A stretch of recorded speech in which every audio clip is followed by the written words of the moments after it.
इमरान खान वज़ीर-ए-आज़म रहेंगे या नहीं, फैसले की घड़ी आ गई। कौमी असम्बली का हंगामा खेज इजलास आज होगा। तहरीक अदम एतमाद एजेंडे में शामिल। तहरीक पर अपोजिशन के 147 अरकान के दस्तखत।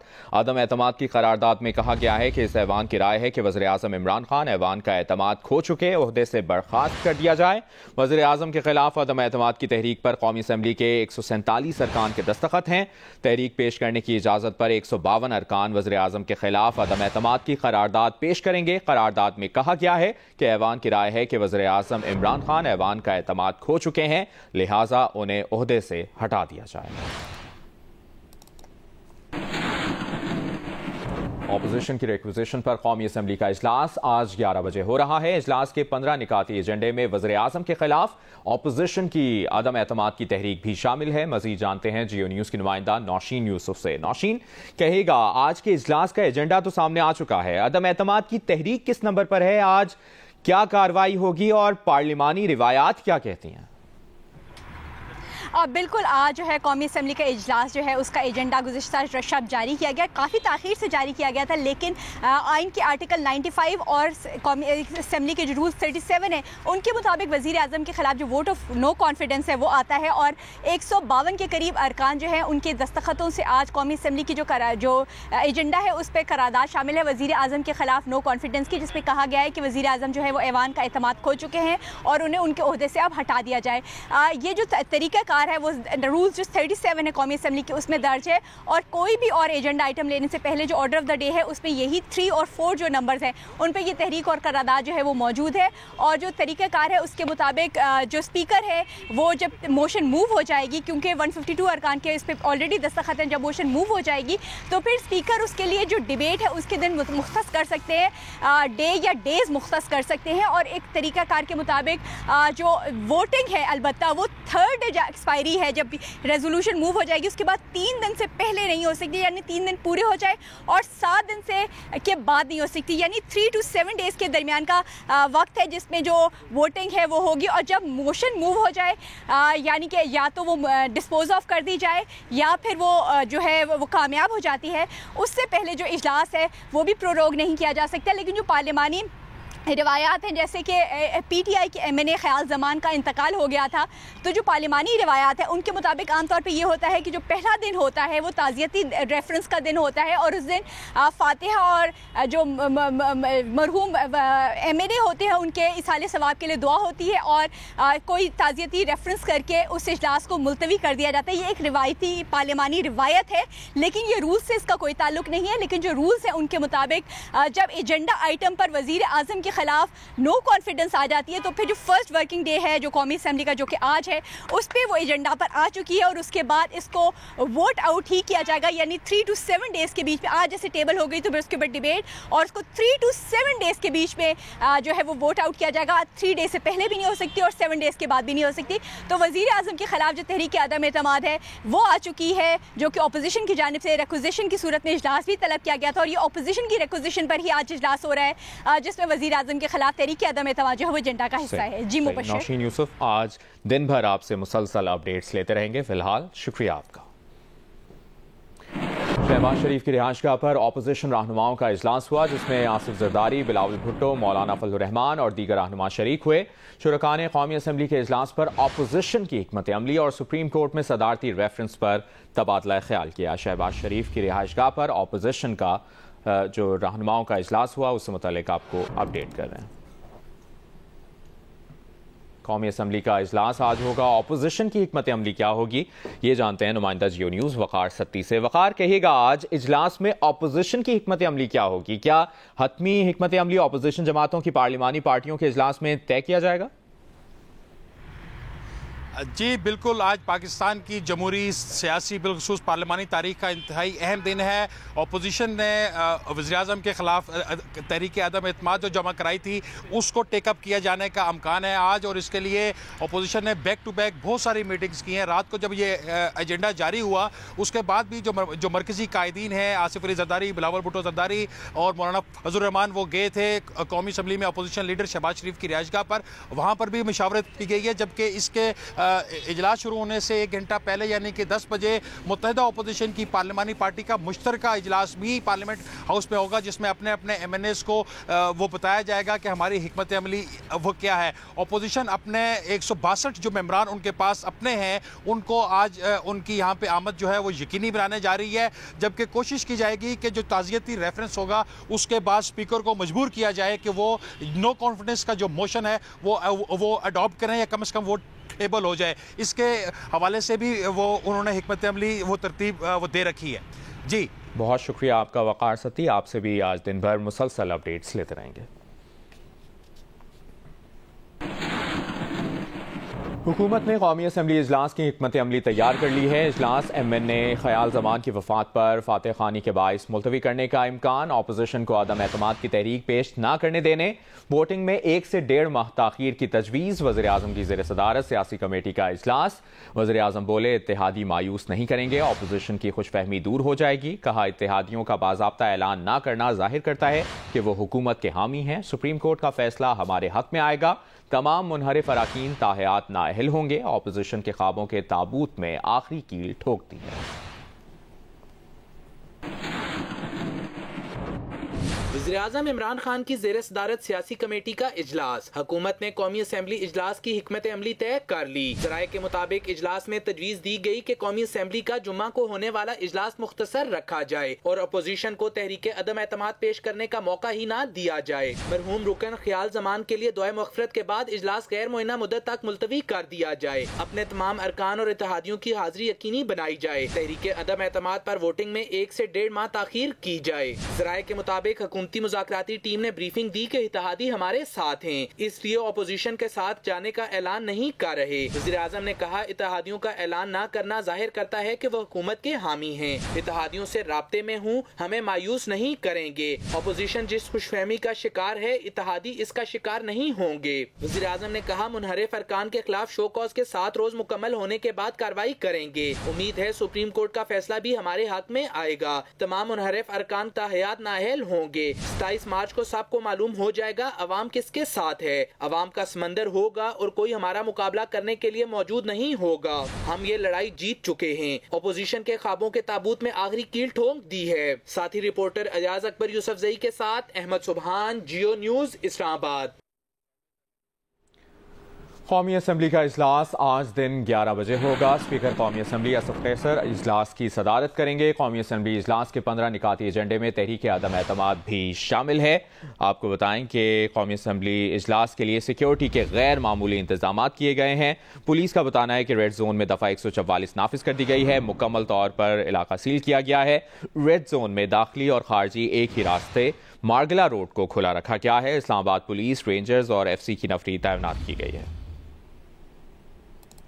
तफसील जानते हैं नुमाइंदा जियो न्यूज़ अयाज अकबर यूसुफजई से। अयाज, कहिएगा इस्लामाबाद में रेड जोन की सिक्योरिटी की क्या सूरत हाल है, क्या क्या इंतजाम किए गए हैं? देखिए जी, आज क्योंकि कौमी असम्बली का इजलास है और गैर मामूली इजलास है आज, इस हवाले से इस्लामाबाद पुलिस और इंतजामिया ने खुसूसी तौर पर जो है वो सिक्योरिटी के इंतजाम किए हुए हैं। रेड जोन में आपको जैसे पहले ही मालूम है कि दफ़ा 144 का लिफाज है। 4 या 4 से ज़्यादा लोगों के इज्तिमा पर पाबंदी है। ना सिर्फ इस्लामाबाद पुलिस की नफरी बल्कि रेंजर्स, FC की नफरी जो है वो भी इस वक्त रेड जोन में तैनात की गई है। तमाम रेड जोन को सील किया गया है। एक सिर्फ एंट्री और एग्जिट पॉइंट है मरगला रोड से, जिन्होंने इस रेड जोन के अंदर इंटर होना है वो भी सब्जेक्ट टू अप्रूवल है कि अगर जिस काम के लिए आप जा रहे हैं वो ज़रूरी है, वहाँ पे आपका ऑफिस है, अगर आप वहाँ पे सरकारी मुलाजिम हैं तो अपना कार्ड दिखाकर आपको जाने दिया जाएगा। अदरवाइज़ कोई भी गैर मुतल्लका शख्स को रेड जोन में दाखिल नहीं होने दिया जाएगा। जैसे पार्लियामेंटेरियंस के लिए भी जो मेरे अकब में पार्लियामेंट लॉजेस है वहाँ से एक शटल सर्विस शुरू की जा रही है। जो पार्लियामेंटेरियंस लॉजेस के अंदर रहते हैं उनको शटल के ज़रिए कौमी असम्बली की बिल्डिंग में पहुंचाया जाएगा। उनके गार्ड्स और उनके ड्राइवर्स, उनको वहां पर जाने की इजाज़त नहीं, उनको बहुत दूर तक महदूद किया गया है। मीडिया के जो लोग हैं उनको भी खुसूसी इजाज़तनामे दिए गए हैं। इस हवाले से काफी सख्त अयाज आपसे मुसलसल अपडेट्स लेते रहेंगे। शुक्रिया, आपने अपडेट किया। क़ज़ाफ़ी स्टेडियम लाहौर में ऑस्ट्रेलिया और पाकिस्तान के माबैन तीसरे टेस्ट मैच का आज आखिरी रोज है। मजीद बता रहे हैं नुमाइंदा जियो न्यूज़ सुहेल इमरान। पाकिस्तान और ऑस्ट्रेलिया की क्रिकेट टीमों के दरमियान टेस्ट सीरीज का आज आखिरी रोज है। बड़ा एक्साइटिंग डे होने जा रहा है। पाकिस्तान टीम ने 73 रन बनाए और उसका कोई खिलाड़ी आउट नहीं है। मजीद 278 रन चाहिए तारीखी कामयाबी हासिल करने के लिए। 90 ओवर्स का खेल बाकी है। 10 की 10 विकेटें पाकिस्तान के पास हैं। इसके साथ साथ आज क्योंकि एक्साइटिंग डे है, शौकीन भी तवक्को की जा रही है कि वो आज का आखिरी दिन देखने के लिए बड़ी तादाद में यहाँ पर कदाफी स्टेडियम पहुंचेंगे। आज एक तारीखी दिन है। 1992 में आज से 30 वर्ष पहले पाकिस्तान टीम ने 92 वर्ल्ड कप में फतह समेटी थी, ट्रॉफी हासिल की थी। आज उस ट्रॉफी की 30वीं सालगिरह के मौके पर उसकी नुमाइश की जाएगी। यहाँ पर कदाफी स्टेडियम में मुख्तलिफ एनक्लोजर्स के सामने इस ट्रॉफी को ले जाया जाएगा और क्रिकेट फैंस को मौका फराहम किया जाएगा कि वो तस्वीर बनवाएं। साबिक सदर आसिफ अली जरदारी और बिलावल भुट्टो जरदारी से एमक्यूएम के वक्त की मुलाकात हुई है। मुलाकात में अदम एतमाद के मामलात और मुल्की सियासी सूरत हाल पर गुफ्तगू हुई। मुलाकात के बाद मुत्तहिदा के वक्त में शामिल आमिर खान ने कहा कि मुशावरत जारी है, अभी हतमी फैसला नहीं हुआ, उन्हें कोई जल्दी नहीं, वो तहरीक अदम एतमाद पर वोटिंग से पहले फैसला कर लेंगे, अपने लोगों और अपने शहर को सामने रखकर फैसला करेंगे। आमिर खान ने कहा कि बिलावल कहते हैं उन्होंने मुतालिबात मान लिए लेकिन ये जुबानी माने गए हैं, इसका एक तरीक़ाकार होता है।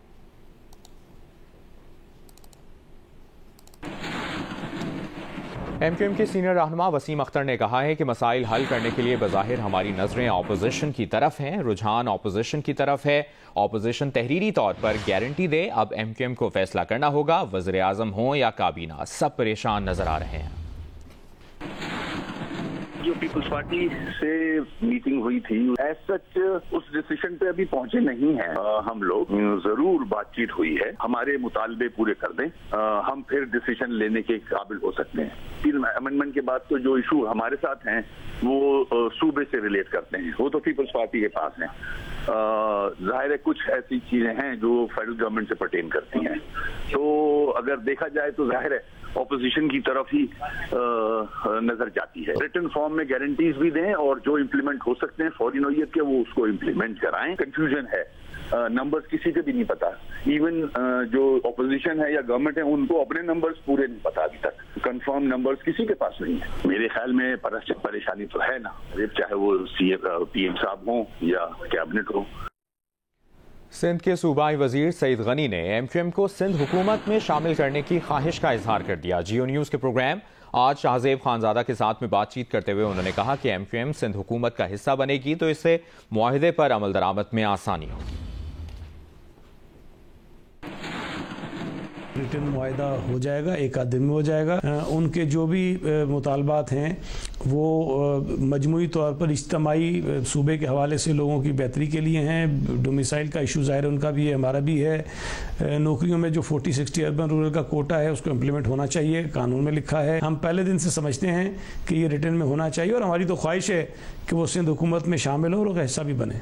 ना तो उन्होंने ये डिमांड की है कि उन्हें हुकूमत में वजारतें दी जाएं या हमने अभी तक उनको ऑफ़र नहीं की, लेकिन हमारी ख्वाहिश ज़रूर है और यकीनी तौर पर अगर हमारा एक उनके साथ कोई मुआहिदा हो जाता है जिसमें बहुत सारी चीज़ें हमने मिलकर करनी हैं तो फिर शायद ज़्यादा बेहतर हो जाएगा कि अगर एमक्यूएम गवर्नमेंट का हिस्सा बनेगी तो वो बेहतर तरीके से उस पर अमल दरामद में भी अपने आप को शायद वो ऑन बोर्ड महसूस करेंगे और काम आगे बढ़ जाएगा। इस बात का कितना इम्कान है कि आपके और एमक्यूएम के मामला तय नहीं पाएंगे, इस बात का कितना इम्कान है? 0%।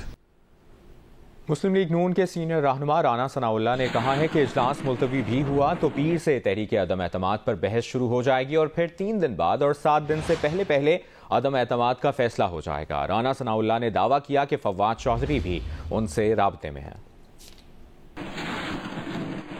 जजिस की तरफ से और चीफ जस्टिस साहब की तरफ से रिमार्क्स और उसकी वजाहत अगर ना हुई होती तो शायद स्पीकर साहब वही काम करते जो वो एक टाइगर फोर्स के रुकन के तौर पे फरमा रहे थे कि मेरी मर्ज़ी है, मेरा इख्तियार है, मैं जब चाहूँ अजलास को जो है वो गैर मुय्यना मुद्दत के लिए मुलतवी कर दूँ। एजेंडे पे तहरीक अदम एतमाद जो है वो आ चुकी है। अब अगर फातिहा के बाद जो है वो रवायतन अजलास अर्जन भी होगा तो ज़्यादा से ज़्यादा जो है वो मंडे पे जाएगा। उसके बाद फिर 3 दिन से कम नहीं और 7 दिन से ज़्यादा नहीं, मंडे से चौथे या 5वें दिन जो है इसके ऊपर वोट हो जाएगा। तो रब्ता फवाद चौधरी साहब का मेरे साथ भी हुआ है और मैंने उन्हें कहा है कि इसमें अब 1-2 दिन है अगर आपने रब्ता करना है, वरना उसके बाद जो है वो फिर टाइम जो है वो नहीं रहेगा। पीपल्स पार्टी के रहनुमा खुर्शीद शाह ने कहा है कि वज़ीर-ए-आज़म के पास 27 तारीख को ऐलान करने के लिए कोई चीज़ नहीं। वज़ीर-ए-आज़म लोगों को भूख और अफलास देने के सिवा कुछ नहीं कर सकते। MQM के साथ मामला तकरीबन मुकम्मल हो गए हैं। शाह साहब, ये वज़ीर-ए-आज़म साहब बार बार धमकी दे रहे हैं कि मेरे पास मैं 27 तारीख को जो है बड़ा को ब्रेक थ्रू दूंगा, तो क्या वो सियासी तौर पे आप क्या समझते हैं कि वो क्या बड़ा ऐलान कर सकते हैं? वो उसके पास मैं समझता हूँ कोई ऐलान तो नहीं है। 3.5 साल लोगों ने वो सुना और अपने आंखों से देखा कि ये क्या कर सकता है। सब भूख फलास देने के कुछ नहीं कर सकता। सर, MQM के साथ ये चीज़ें चल रही हैं कि शायद बात तकरीबन मंतकी अंजाम तक वो पहुंच चुकी है, इसके बारे में आप क्या कहते हैं? तकरीबन काफ़ी हद तक चीज़ें कंप्लीट हो गई है। उम्मीद है कि 1-2 दिन के अंदर फाइनल हो जाएगा। कल भी कर सकते हैं, परसों भी कर सकते हैं। वफाकी वज़ीर दाखिला शेख रशीद अहमद ने कहा है कि हुकूमत के पास भी अपोजिशन के बंदे हैं जो तहरीक अदम एतमाद पर वोट डालने नहीं जाएंगे। 25 मार्च के इजलास में सिर्फ दुआए खैर होगी, कोई कहीं नहीं जा रहा। मुल्क में इलेक्शन जल्दी भी हो सकते हैं। इस्लामाबाद में 27 मार्च को तहरीक इंसाफ के जलसे के लिए आज सुबह 10 बजे से कराची से तहरीक इंसाफ के काफिलों की रवानगी शुरू होगी। सोराब कोट से मजीद बता रहे हैं जियो न्यूज़ के नुमाइंदे काशिफ मुश्ताक। आज बिल्कुल 27 मार्च को पाकिस्तान तहरीक इंसाफ की जानिब से इस्लामाबाद में जलसे का एहतमाम किया गया है और इस हवाले से कराची में मुख्तलिफ मकामात से आज जो है वो रैलियां जो है वो रवाना होंगी इस्लामाबाद के लिए। हम इस वक्त सुपर हाईवे सुराबकोट के करीब मौजूद हैं और यहाँ से भी जो मरकजी कैंप लगाया गया है और बैनर्स भी लगाए गए हैं। जो कायदीन हैं उनकी जानिब से बताया जा रहा है कि 9 बजे का वक्त रखा गया है और यहाँ से जो है तमाम तर कारकुनान कराची के मुख्तलिफ इलाकों से जो यहाँ पहुंचेंगे वो अपनी गाड़ियों के अंदर यहीं से रवाना होंगे और जो कराची टू हैदराबाद मोटरवे है यहाँ से होते हुए फिर वो सक्खर का रास्ता इख्तियार करेंगे। मुख्तलिफ शहरों से होते हुए मुख्तलिफ टोलियों की शक्ल में मजीद लोग इनके साथ जो है कारकुनान है बड़ी तादाद में वो साथ होंगे और ये इस्लामाबाद पहुंचेंगे। जमीयत उलमा इस्लाम फे का काफिला इस्लामाबाद में PDM के ज़ेर तमाम महंगाई के खिलाफ मार्च में शिरकत के लिए आज कोयटा से रवाना हो रहा है। अहवाल बता रहे हैं कोयटा से जियो न्यूज़ के नुमाइंदे शहाब उमर। आज इस्लामाबाद में महंगाई मार्च में शिरकत के लिए जमीयत उलमा इस्लाम का काफिला आज क्वेटा से रवाना होगा।